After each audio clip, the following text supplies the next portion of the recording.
War Machine en intégrale. Grâce au MCU, je pense que vous savez tous ce qui est War Machine, non? En gros, c'est une armure d'Iron Man portée par James Rhodes alias Rhodey. Créé par David Michelinie, John Byrne et Bob Layton comme personnage secondaire d'Iron Man, il est apparu pour la première fois dans le Iron Man 118 en 1979 et est devenu un super-héros avec l'armure d'Iron Man dans le numéro 169 en 1983.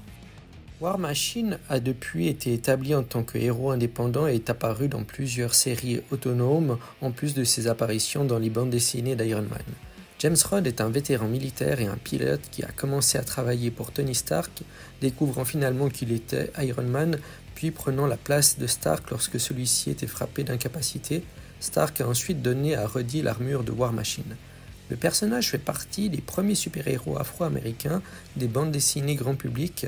Son expérience militaire et son sens de la moralité sont souvent utilisés pour le comparer à Tony Stark pour analyser les thèmes des histoires d'Iron Man sous des angles différents.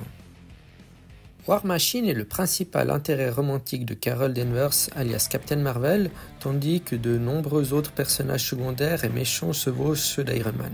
War Machine a été publié dans 2 séries éponymes de 1994 à 1996, 2009 à 2010, ainsi que d'autres histoires dans The Crew en 2003, Iron Man 2.0 en 2011 ou Iron Patriot en 2014.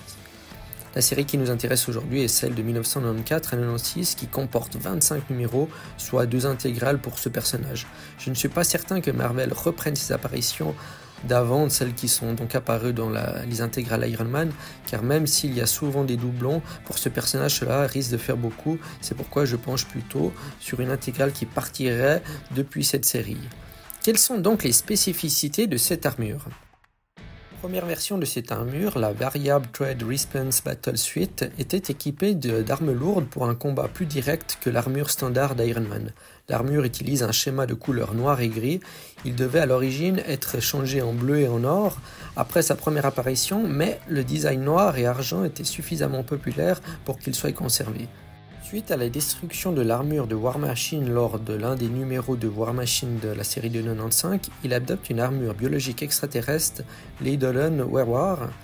Stark construit une nouvelle armure pour War Machine directement dans le corps de Rhodes après qu'il ait subi de graves blessures. Cela a finalement été remplacé lorsque Rhodes a habité un corps cloné en bonne santé. En 2010, Marvel Comics a décrit son armure comme lui donnant le pouvoir de soulever 100 tonnes et voler à Mach 2. Soit un vol d'au moins 340 mètres secondes, équivalent à 1224 km/h. Outre son armure, l'histoire militaire de Rhodes comprend une formation et une expérience en combat, à la fois en tant que soldat et autant que pilote.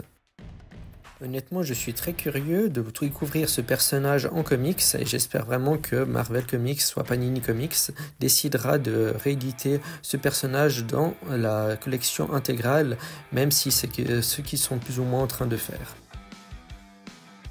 Voilà, j'espère que tu auras aimé cet épisode. Si c'est le cas, n'hésite pas à liker, à le partager et abonne-toi pour plus de présentations.